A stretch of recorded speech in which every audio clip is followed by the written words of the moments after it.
My name is Margaret Rivers, and I am a 74-year-old woman living in the suburbs outside New York City. I have lived a simple life, navigating my way through both joy and adversity. 12 years ago, my husband Michael passed away suddenly from a stroke. He was only 62. Since then, I've been living by myself. But saying by myself feels a bit misleading, given that I have 3 children. When my husband died, I was at a loss. The pension he left behind wasn't nearly enough for me to live on, so I took on multiple jobs to make ends meet. In the mornings, I stocked fruit at the local farmer's market. By afternoon, I was washing dishes at a small diner, and in the evenings, I would help clean homes in the neighborhood. Even on days when my knees ached or when my back felt heavy, I just kept moving forward.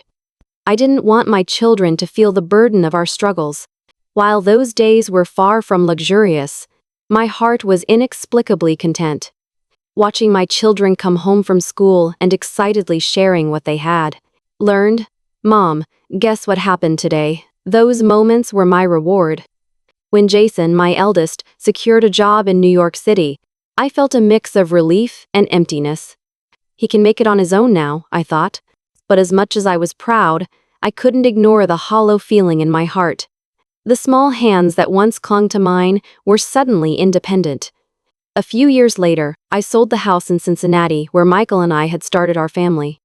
It was a small but warm home we built together, yet it became a place that was empty with no one to return to it. When I made the decision to sell, I didn't cry. Instead, I whispered, "Thank you," to the empty rooms. I then moved to New York, joining Jason and his family. "Mom, come live with us.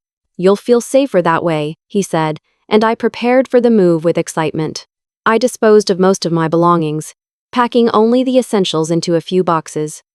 My heart felt light, ready for this new chapter in life. Initially, everything was delightful. My grandchildren would come running. "Nana, let's play," they'd say with joy. I rose early each morning to make breakfast, hang laundry, vacuum, and prep for dinner. I thought, this is what family is all about, and worked tirelessly, forgetting my fatigue. However, as time passed, the atmosphere slowly shifted. One day, while preparing dinner, I noticed something odd. There was one less place setting at the table. I mumbled softly, but no one responded. It was as if I were invisible. I maintained my smile, brushing it off with, "Oh, I can just grab a plate for myself," reaching into the cupboard. But in that moment, I felt a small sting in my chest. Life in New York initially seemed peaceful and normal enough. I would rise early, rinse the rice, prepare miso soup, and pack lunches for my grandchildren. Sometimes, they'd say, "Nana, you're amazing," giving me a sense of relief from their praise. Those compliments, however, dwindled over time. Gradually, words of gratitude vanished, as did eye contact. I noticed this change but pretended not to. To maintain my place in the household, I cooked feverishly. Even when ill or with aching back, I clung to the knife in the kitchen. Though no one asked, in doing for them, I justified my presence. My room was a converted small storage space beneath the stairs. It was dim, with a small window, and in winter, it chilled to the bone. Yet I kept quiet, feeling like I should be grateful to stay there. Telling myself, endure it, I just layered more blankets. On one occasion, my grandchild remarked, "Nana, your food's too salty." My daughter-in-law added, "Yes, it's been a bit strong tasting lately." While my son stayed glued to the TV. I laughed and said, "I'll watch it next time," but inside, something began to crumble. I wondered if I, and my ways, were no longer needed in this household. That night, I pulled out an old box and began sifting through photographs. There I was, smiling in my youth beside Michael or surrounded by our young children. I never imagined back then that this is how my life would unfold. How did I shrink to feel so small? I muttered to my reflection in the mirror. I had no desire to disrupt Jason's family or cause conflict. I just wanted a little acknowledgement of my worth. More often, my name wasn't mentioned at the table, nor was I consulted about meals. That's when I started keeping a diary. Not to show anyone, but writing eased my heart slightly. On the first page I wrote, I failed to say thank you today. And no one said it to me. These words seemed to capture my days perfectly. As I lay in bed one night, a thought crossed my mind. Would this family function just the same without me? I already knew the answer. Whether I stayed or left, no one here would truly miss me. So, I made a decision. Quietly, without disturbing anyone, I would leave one day and find a place of my own. This resolution lit a small flame in my heart. While it wasn't a bright blaze yet, it provided a bit of warmth in the chilly nights. And perhaps, unknowingly, the start of that change set into motion a series of events I'd never imagined. A step towards reclaiming my independence and purpose. My name is Margaret Rivers. Just about a year ago, I moved into a modest little house situated right in the suburbs outside New York City. It wasn't long after I'd sold my longtime home in Cincinnati. I'd agreed to move in with my eldest son Jason and his family, looking forward to the chance to live close by and start what I believed would be a second life. "Mom, let's all enjoy living together from now on," Jason had said with a warm smile that I still remember clearly. I was genuinely happy at that time. My days were structured in routine simplicity. I woke up early, prepared breakfast, packed lunches for my grandchildren, vacuumed the house, and hung out the laundry. This life wasn't much different from the days I spent in Cincinnati. I reveled in the joy of being able to contribute to the family, or so I thought. However, a subtle shift crept its way into our daily life. I began to notice everything about the dining table arrangement. My plate would always be the last placed, even though I was the one setting the table and doing the dishes. Despite my efforts, the words, "thank you," were seldom directed my way. Even the food supplies I purchased would vanish before anyone noticed, and no one seemed to realize or acknowledge it. Conversations flowed in the living room without my involvement, making me feel invisible, like air. Nevertheless, I remained silent, clinging to hope with the thought, maybe all will return to normal once I'm accustomed to it. A thought embedded in my mind. One day, as I was passing the hallway, I overheard Jason's wife, Susan, speaking on the phone in the kitchen. Maybe it's finally time I tell her the truth. It feels like Mom thinks this is her house, but honestly, I wish she'd leave our living arrangements alone. I stood still, my heart racing as if it had suddenly stopped. The kitchen light seemed blinding just then, as if revealing my transparency. In that moment, I comprehended, with undeniable clarity, that my presence wasn't truly welcomed. That night, alone in my bed, I reflected deeply. This wasn't my home. I was merely a temporary place, and the sheer realization of it lodged itself into my heart, leading to several sleepless nights. A few days later, running into an old acquaintance from the neighborhood came as a surprise. We ended up chatting in the nearby park for a bit. "You look all right, but there's something about your complexion. Are you overworking yourself?" "Living with family sounds easy, but it's surprisingly tough," she remarked. Her words made me chuckle softly.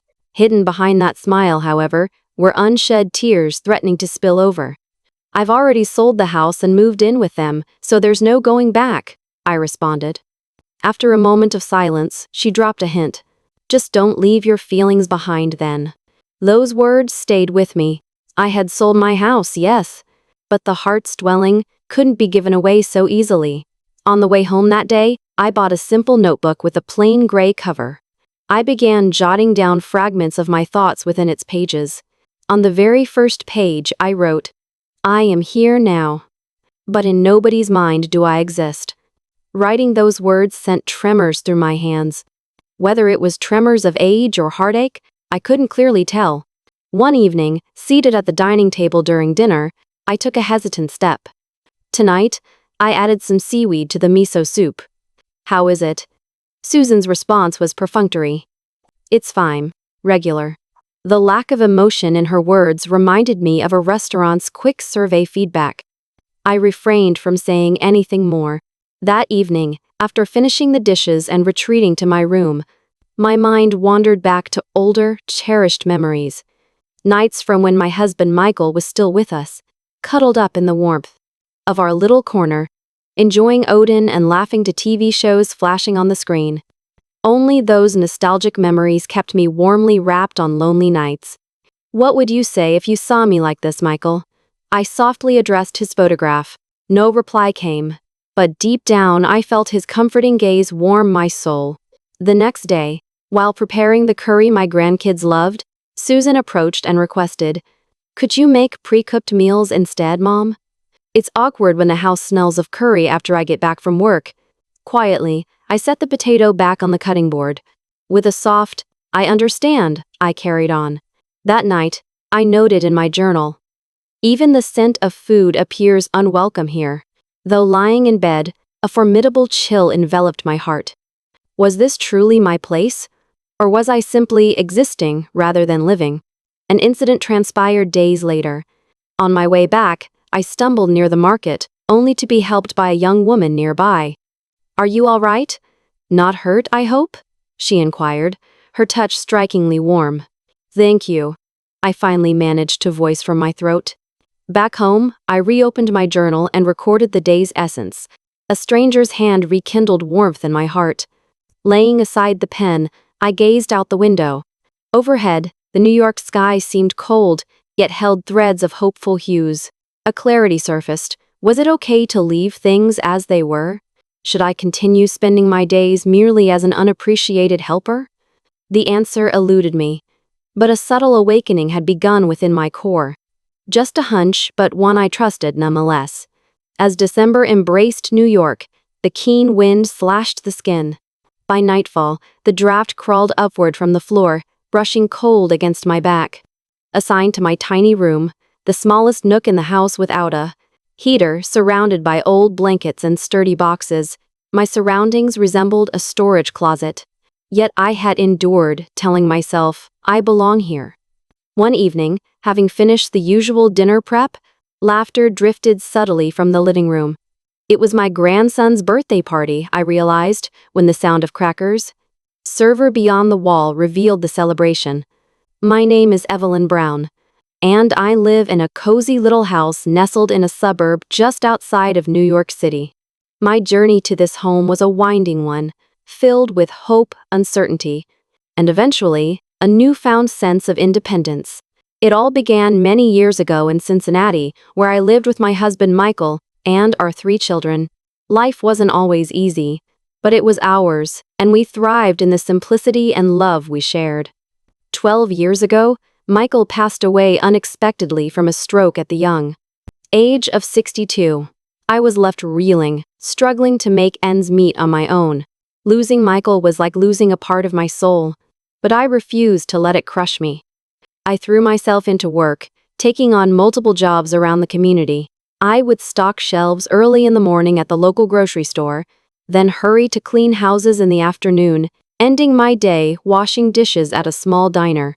Despite the physical toll it took on my aging body, I was determined to support myself without burdening my children. My children grew up with a sense of resilience and independence, traits I had hoped to instill in them. Jason, my eldest, eventually moved to New York City for a promising job. His departure left a lingering emptiness in our home, even though I was immensely proud of him. Over time, our family home in Cincinnati felt too large for just me, echoing with memories of days gone by. After much thought, I decided to sell the house. It was with a bittersweet heart that I whispered, "Thank you," to every corner of those cherished walls before leaving. I moved to New York, wanting to be closer to Jason and his family while beginning what I thought was a second life. Jason invited me to live with them, saying, "Mom, you'll be safer and happier here with us." His warm smile promising a brighter future. Initially, this new life seemed idyllic. My grandchildren would rush to me with open arms. "Nana, can you play with us?"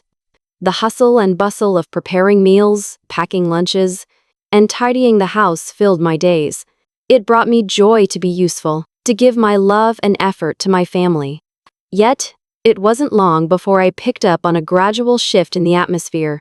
I started noticing small slights, intentional or not, that made me question my place in their home. At the dinner table, I would often find that there wasn't a place set for me.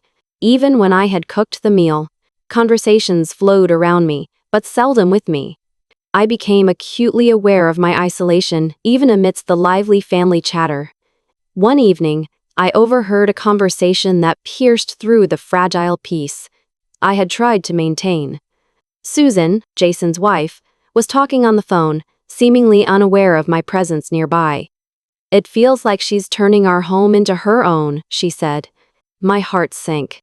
In that moment, the truth was undeniable. I was a guest in their lives. This realization ignited a change within me. I began to question my choices, my silence, and my acceptance of the situation. Was this truly what I wanted for my twilight years? To feel invisible and unappreciated in my own son's home? Each night, I found myself staring at the ceiling, pondering my next steps while wrapped tightly in blankets piled high to stave off the cold winter drafts. It was during a particularly harsh December evening that the idea struck me. I could be more than just a nana stuffed in a corner of someone else's house. I retrieved my old smartphone and logged into an app I hadn't used in years, an online banking app that held the savings I had painfully piled up over decades of frugality and work. When my eyes landed on the balance, approximately $270,000, I felt a glimmer of hope.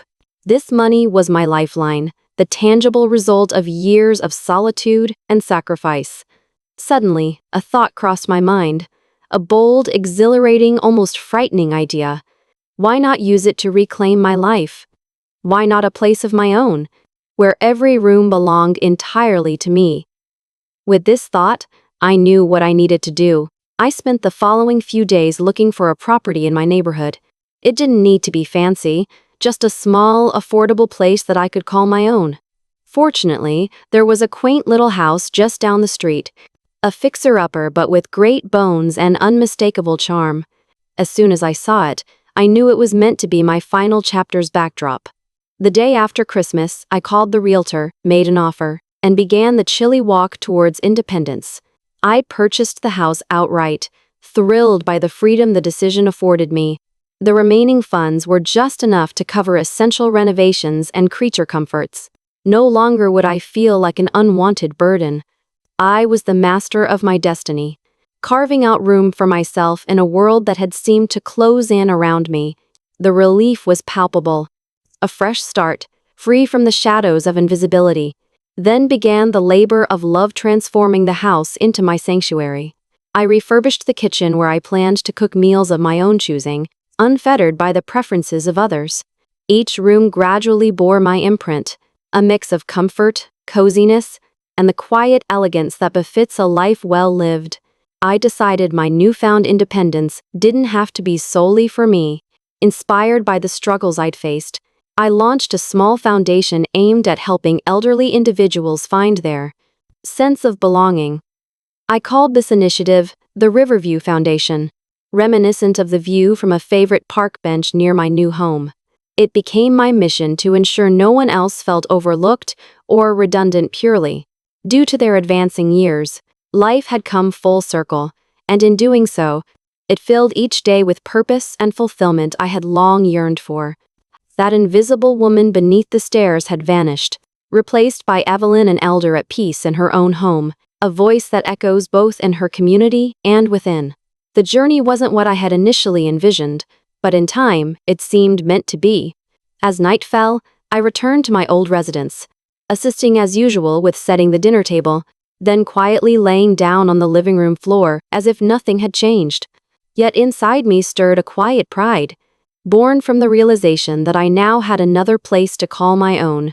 Even when the days were cold, I found solace knowing that by tomorrow, I would have a bed to return to.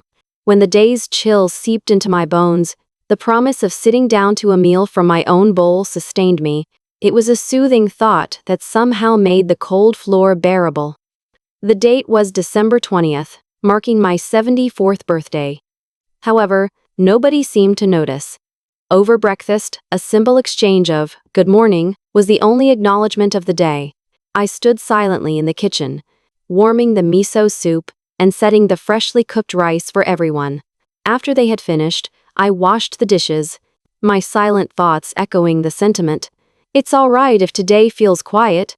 This day is a stepping stone toward a new beginning. That afternoon, I quietly began to sort through the belongings tucked away in the closet. As I gathered up essential clothing, the teapot I had faithfully used for years, and a worn-out photo frame, I wrapped them gently.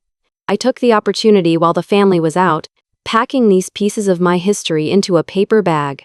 As the clock edged past 8 in the evening and the house fell silent, I opened the front door with cautious grace and slipped outside, leaving behind only the soft sound of my slippers as I stepped into the world anew. In my hand was a compact carry-on bag. Wrapped over my shoulders was an old woolen coat. And within my heart, a new hope quietly blossomed. Unlocking the door to the house next door, I stepped into the dimly lit entryway and found myself pausing there.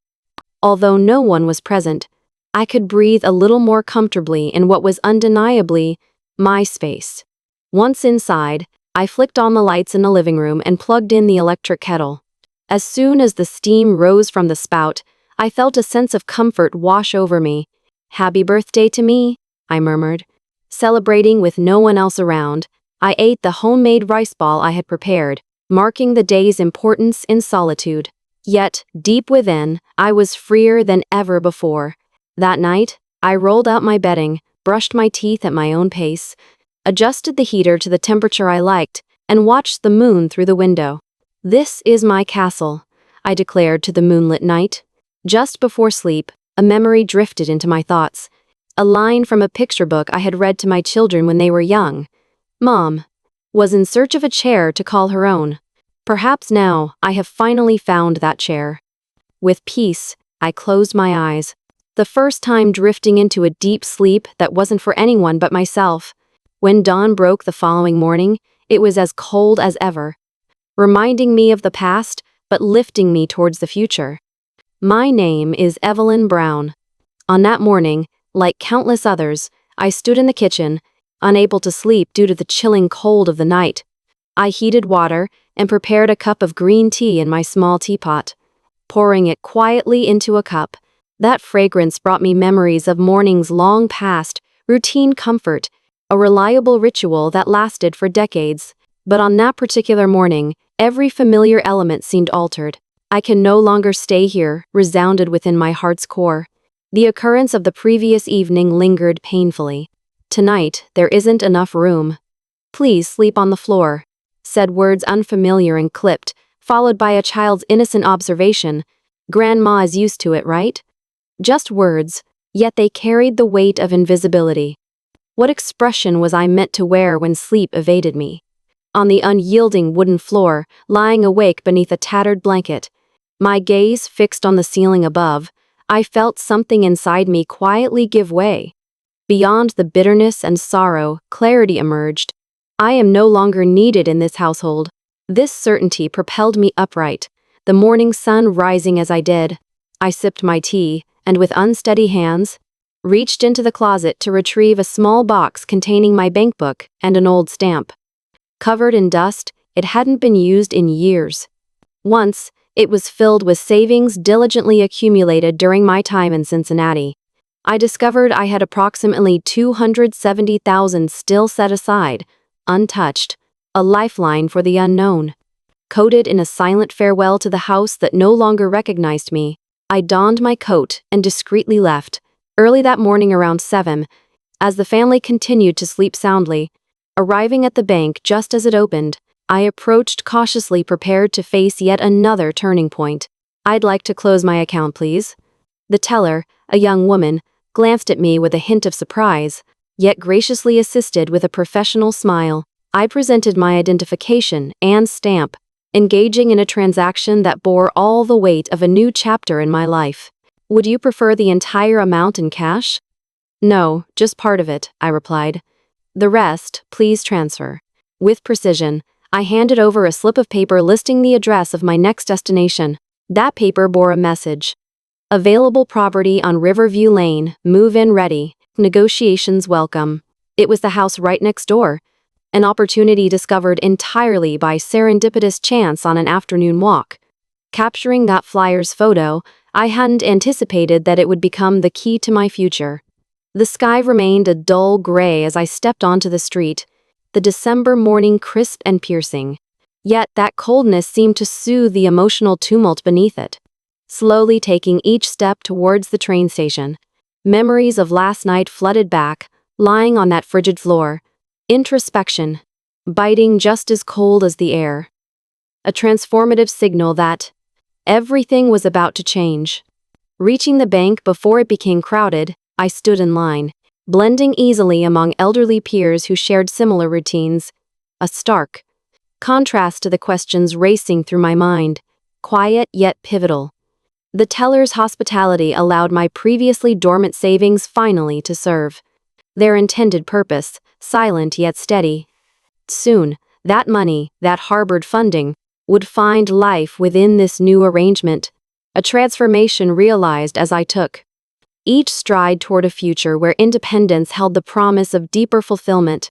And so, the move to that new little house began, an unsteady and inspired step toward carving meaning from a history ripe with transition. With its luscious scenery and promising structure, it signaled the dawn of a much-desired autonomy. No longer would days labor on in invisibility. Rather, I'd embark on this refreshing, albeit daunting, venture equipped with the self-determined reins of choice. Thus, life in this newfound sanctuary promised renewal and joy, in which the heart rested sturdy and unburdened, my name distinct, and my aspirations, too, brave once again. The advertisement marked "Urgent Sale" had been plastered on the window of a quaint little house just down the street in my meticulously American suburb. Months ago, this house had become an empty shell, but the real estate company's contact remained prominently displayed. Eager to revisit my sense of autonomy, I dialed the number, earnestly requesting a same-day viewing. As I walked through the front door, the interior evoked a comforting nostalgia. Though aged with time, sunlight poured through the south-facing windows, bathing the space in warmth. The faint scent of aged wood flooring added to the air of serene promise. As I roamed the rooms, each with creaking boards and their own hidden stories, a sensation washed over me. Could this be a place of new beginnings? "I'll take it," I told the agent. "I'm ready to pay the full price in cash. So let's start the process as soon as possible." The agent's eyes widened with surprise, followed by a rapid succession of paperwork and calls to push the transaction forward. More than anything, there was a quiet determination swelling in my chest. Commitment to rewriting my narrative. I'd spent too many years tangled in the complexities of what a family was supposed to be, conforming rather than choosing. This day marked a personal milestone, an unforgettable anniversary. I decided that I would move in on my birthday, quietly significant yet uncelebrated by others. On my 74th birthday, there wasn't a soul to jubilate with me. Yet it fittingly marked my rebirth. It was the day I embraced solitude as a marker of independence rather than loneliness. As night settled over the neighborhood, I slipped through the silence of my old house where I had been living with my son and his family. I discreetly gathered a few personal items, leaving behind the non-essentials. What I took were a battered teapot, a small, cherished vanity mirror, and a lone photo album brimming with memories. Every step I took down the hallway seemed amplified, echoing my resolve in the quiet night. I left a simple note on the kitchen counter: "Thank you and farewell. From now on, I'll be living for myself.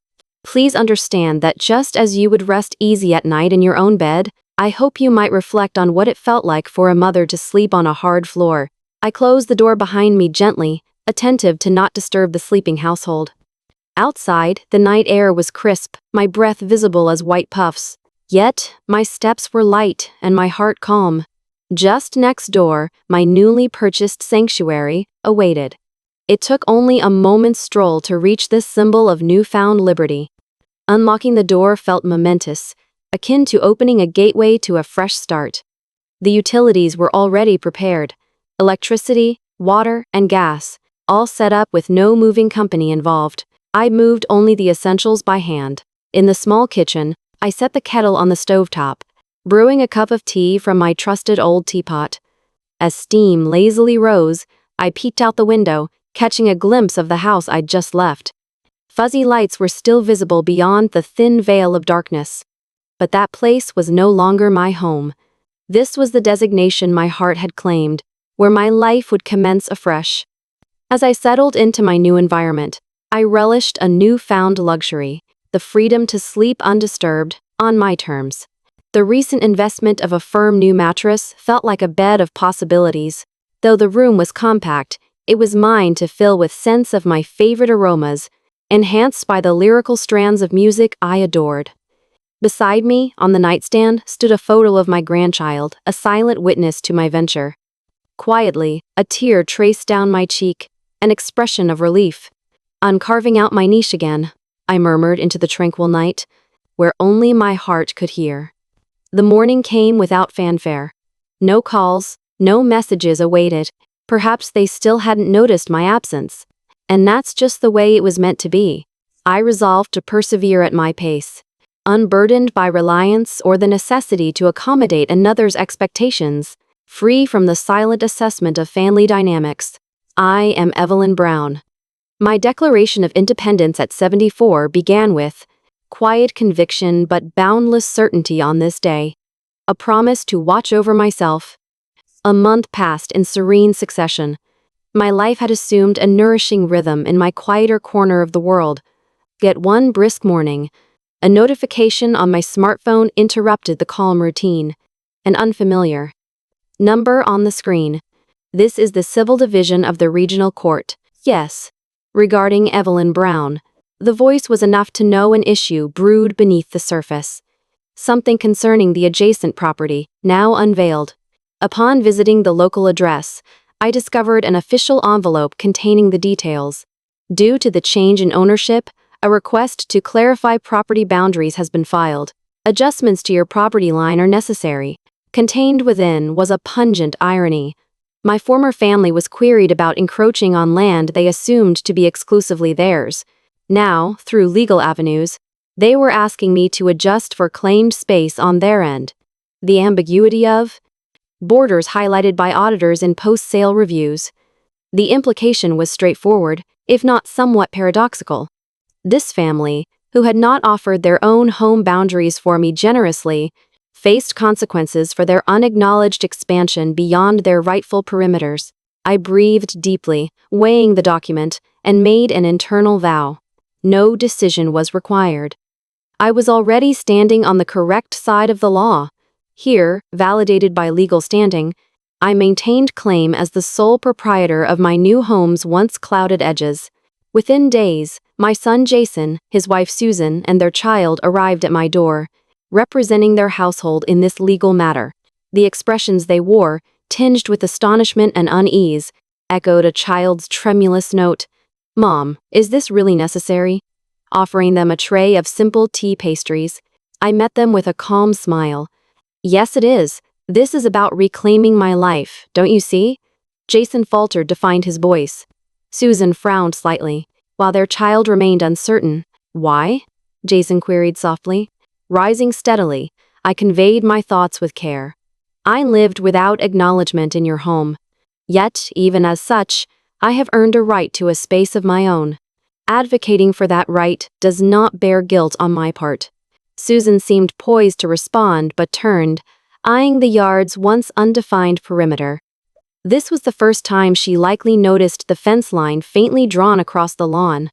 In front of them, I gently unfolded the court's decree.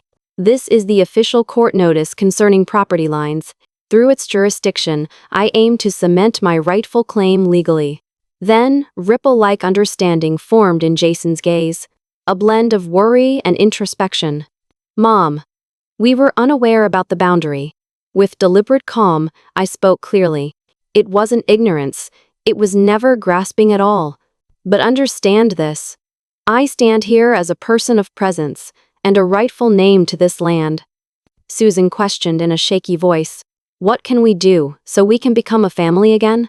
In that tender moment of vulnerability, the winds of change washed through, framing yet another path of renewal. My name is Evelyn Brown, and I live in a cozy little house in a suburb just outside of New York City. My life has taken many turns, and much to my surprise, I find myself starting yet another chapter at 74. It's not that I thought life had reached its terminus, after all. What is life if not a series of changes? Abundant with years. This journey is different, marked by a sense of resolution and autonomy I hadn't anticipated so late in the game. It all began in my former home in Cincinnati, with my husband Michael and our 3 children. Though life wasn't always easy, our home was warmed by the love and laughter we shared. Michael passed away unexpectedly from a stroke 12 years ago. It felt as if a piece of my own soul had been torn away, but even in the grief, there was clarity. I had a family that needed me to be strong. I threw myself into work, juggling multiple jobs to shoulder the financial responsibilities, from stocking shelves at the local grocery store before dawn to cleaning houses, and then washing dishes at a small diner. I numbed my loneliness with ceaseless labor. My children inherited my resilience and determination. Jason, my eldest, moved to New York City, and while my heart swelled with pride, his absence was deeply felt. Initially, our Cincinnati home felt vast and empty with just me in it, echoing with memories of a life once full. Eventually, I made the difficult decision to sell it, whispering gratitude to every corner that had held our vibrant family life. Following much contemplation, I relocated to New York, wishing to be near Jason as I embarked on what I imagined would be a fulfilling, fresh start. When Jason invited me to live with his family, I was filled with optimism. "Mom, you'll be safer and happier here with us," he'd said, his words full of warmth. Living with Jason and his family was wonderful at first. My grandchildren would greet me with laughter as they leaped into my arms, their joy infectious. I took immense pleasure in preparing breakfast, helping with laundry, and nurturing the family environment. Yet over time, subtle shifts crept in, sowing seeds of doubt within me. I began to notice small slights, a missing place setting at the dinner table, conversations flowing around me but seldom including me. In those moments, I felt an unfamiliar sting, questioning where exactly I fit in. One evening, my heart sank upon overhearing Jason's wife, Susan, on the phone. "It feels like she's turning our home into hers," she complained. Her words resonated with a truth I was unprepared to face. I wasn't always welcomed here. In the ensuing days, I found myself pondering my position, not as a member of the household, but rather as a seemingly inconspicuous presence within it. As my role reduced to that of an outsider, a sense of determination began germinating within me. Winter brought with it biting cold drafts that seeped through my tiny room. It wasn't ideal accommodation, yet it was a roof overhead, providing shelter if nothing else. The evenings were long and raw, bringing with them the reminder that perhaps it was time to reclaim something once relinquished: my independence. I decided to take stock of my resources. The realization came with the discovery of my carefully saved nest egg, approximately $270,000, enough to forge my way forward. It was with a rare mixture of anxiety and anticipation that I considered using these savings as a means to regain a sense of self so long interred beneath obligation and expectation. Once the decision was made, life shifted motion. By an incredible stroke of fortune, I stumbled upon a house for sale right down the street. Though modest, it held immense potential. Its sturdy bones great for a fresh start. I'd fallen in love with it the instant I stepped inside, its walls whispering the promise of autonomy. The house became my sanctuary. Each renovation I made a deliberate act of reclaiming my space and my legacy. Here, I could finally pursue my own desires, cook meals that tantalized my taste buds, decorate using the pieces of my past I cherished. In doing so, my heart slowly transformed into a haven for the resurgent confidence within. Setting my teacup down one morning, I thought to myself, "This is my castle." It was true. While others may seek riches, my treasures were simple, awaiting discovery in a tranquil solitude that nourished my soul. Despite living alone, I was far from alone. I reached out to others who might be feeling similarly displaced or overlooked, founding a small initiative to aid elderly people in rediscovering a place called home, both physically and metaphorically. This endeavor burgeoned into something beautiful, affording me a renewed sense of purpose. One day, I received a notification from a local court. The communication offered a twist.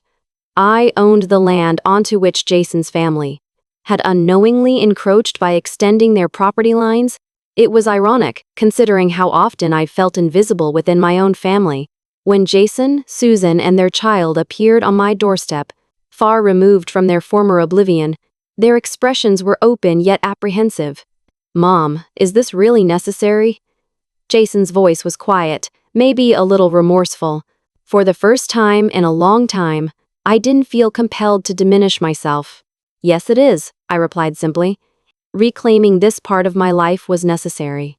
This is about more than ground. It's about acknowledging existence, about finding importance beyond imposed peripheral roles. It was here, amidst the silence between exchanges, that a shared understanding unfurled. Between mother and child, the distance shrank, not bridged by force, but gently by mutual recognition of value. We settled into a tempered conversation, words teeming with a stronger current of shared respect. Our roles had changed, identities redefined. I was Evelyn, a woman standing firm on her patch of the world, unapologetic for claiming what was rightfully hers. Across the neighborhood, the rest of life carried on. Birds chirped, leaves danced with the wind, and shadows lengthened and receded in their eternal rhythm. This suburban symphony played softly in the background, a comforting harmony underscoring my renewed existence.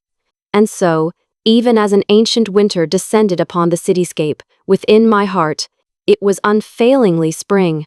"Mom, thank you for everything yesterday," my daughter-in-law said in a barely audible voice as she stood across from me. In the kitchen, her words carrying an undercurrent of remorse.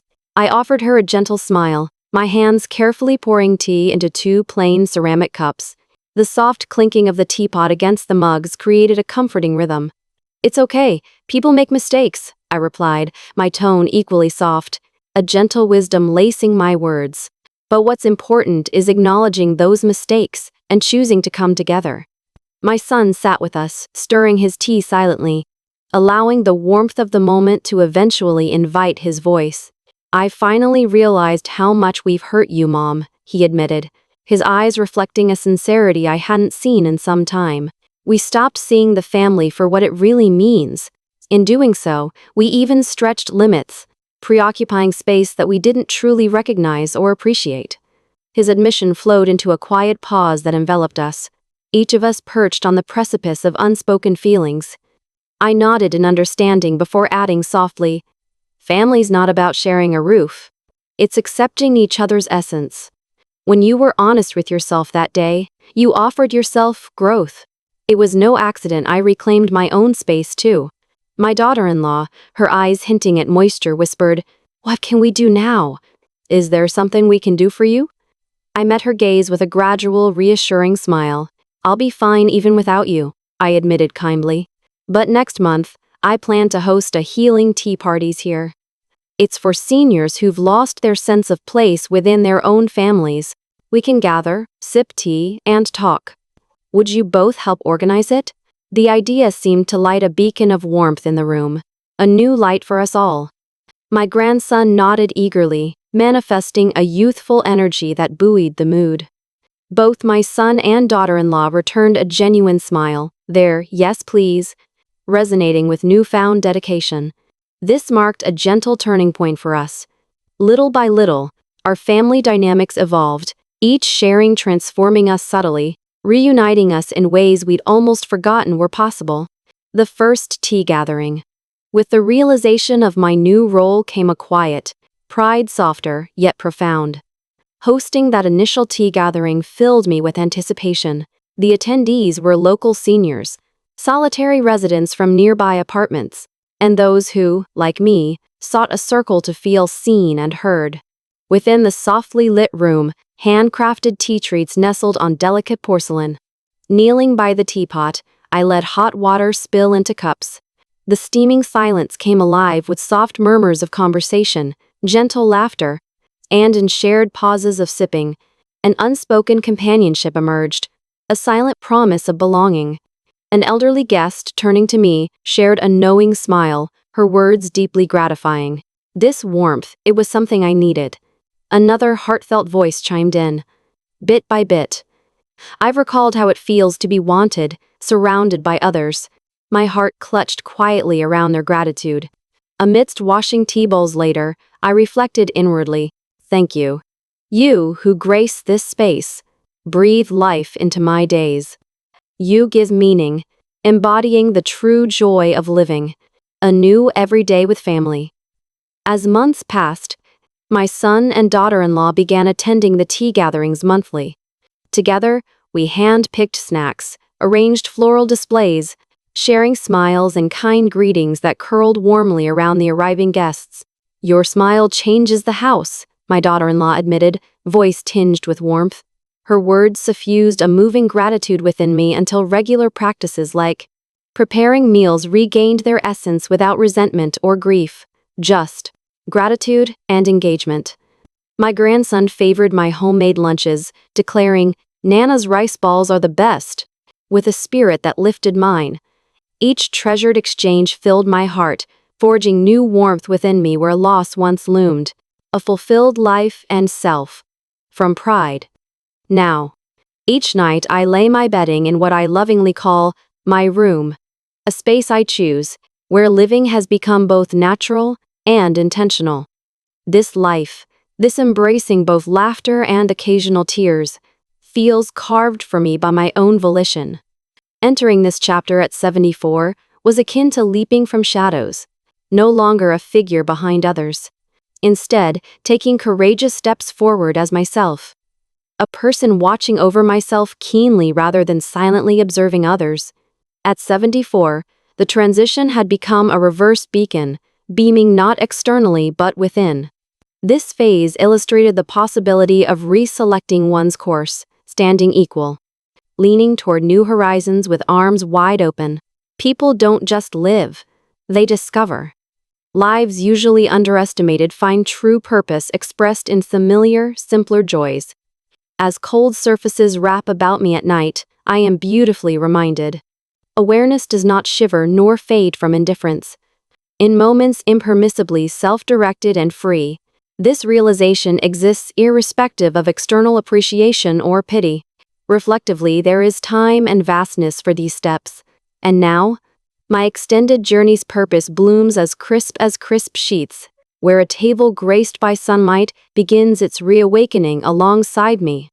Allowing personal transformations realization, governmental processes, and even slight hints of warmth from others. All in, this is how I live honestly as Evelyn, honoring my journey beyond time's hold. Crafting dignity each day reconciles ages not past, they are all thoroughly. Present mornings brush gliding over slumbered horizons, heralding fulfillment amid both gentle resonance and energetic stillness. I am Evelyn Brown. At 74, I've arrived at an understanding that life continues to offer unexpected surprises and opportunities for learning, no matter one's age. My narrative has seen its fair share of joys and struggles, yet it was in a recent chapter that I was most profoundly changed. What began with a deep sense of invisibility ended in the discovery of community and the reclaiming of my autonomy. My journey began in Cincinnati, where I lived with my beloved husband Michael, and our trio of children. Although our life together wasn't devoid of challenges, the love and laughter that echoed through the walls were more than enough fortifiers against life's adversities. But time, in its relentless march, took Michael from us far too soon, merely 62, and struck down by a stroke. A loss that left a void I delicately patched with resilience and perseverance. In Michael's absence, survival dictated that I assume multiple roles to maintain our family's financial stability. I spent early mornings stocking grocery store shelves, afternoons cleaning neighborhood homes, and evenings washing restaurant dishes. The physical strain challenged my aging body, but it also proved my capability to cope without burdening our children. Years passed, and Jason, our eldest, pursued career dreams in New York City. While it filled me with pride, his departure amplified an echoing solitude within our Cincinnati home. It was here that our family had cemented precious memories, yet without them, The once bustling household felt hollow and oversized. Eventually, I said my silent thanks to each familiar corner and sold it, a tender farewell to memories nestled within its walls. New York called with its promise of renewal, and I moved to be near Jason and his growing family.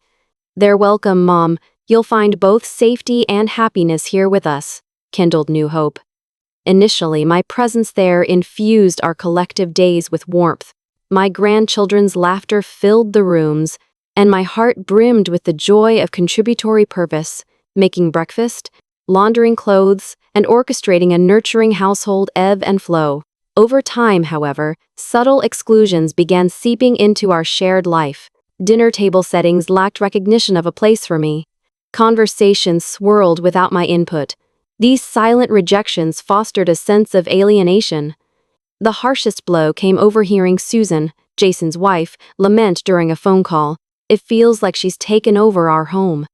A poignant inscription of my unintended trespass within their personal space. As this awareness solidified, this conception of being the interim inhabitant, it fueled reflective introspection and stirred a new determination. Even as winter approached, spreading chill through my modest room, its impersonal bite underscored my longing for something decisively mine. It was while exploring my own personal resources that clarity dawned. My longtime savings, a $270,000 cushion. This hidden treasure empowered the belief that I could construct a new chapter independently. A walk led me serendipitously to a small, unoccupied house available for purchase on the very street I then resided upon. Immediate enchantment washed over me within its potential, upheld by sturdy foundations ripe for renewal. Transforming this house into a haven required endeavors both physical and emotional, a venture in recapturing autonomy and refurbishing history. Each upgrade, whether delivering culinary creativity in the kitchen or embracing comfort in reclined repose, affirmed the richly deserved journey toward regaining self-assured solitude, remaining attuned to an innate resolve to enrich the lives of others similarly. Estranged from home, I founded a supportive initiative designed for elders in parallel predicaments. Encouragement, warmth, and companionship began circulating among individuals earnestly seeking recognition. An organic embrace of purpose unfurled. Amidst these life-laden experiences, an official surprise arrived. A court notice questioned the very boundary of that erstwhile familial abode, demarcating my legal ownership as extending into their perceived space. My enforced retreat now symbolically revealed itself as a rightful assertion. This newly acquired position heralded poignant reunions. Jason, Susan, and their child arrived, seeking reconciliation. His query resonated with gentle vulnerability. "Mom, is this really necessary?" It was an honest entreaty directed toward mending bonds. "Yes, absolutely," I confirmed, allowing both the boundary of the heart and home to be redefined. This intrinsic need ushered in renewed familial understanding, to assert oneself, without malice but with earnest regard to one's own personal domain. I offered an invitation for a healing tea party, aiming to soothe forgotten spirits, crafting a shared space for happiness. In recognition of common amends and opportunity, they pledged assistance. Thus, a gratifying transformation emerged, the cracks filling with shared values, arduously woven into a familial fabric. New tradition and purpose coalesced, and in the spirit of rebirth, my name, Evelyn, resonated with newfound resonance. The city's winter encircled me, yet internally, perennial spring persisted, the warmth of possibility, of boundless opportunity at 74, embracing all the transitions enduring within this balmy embrace.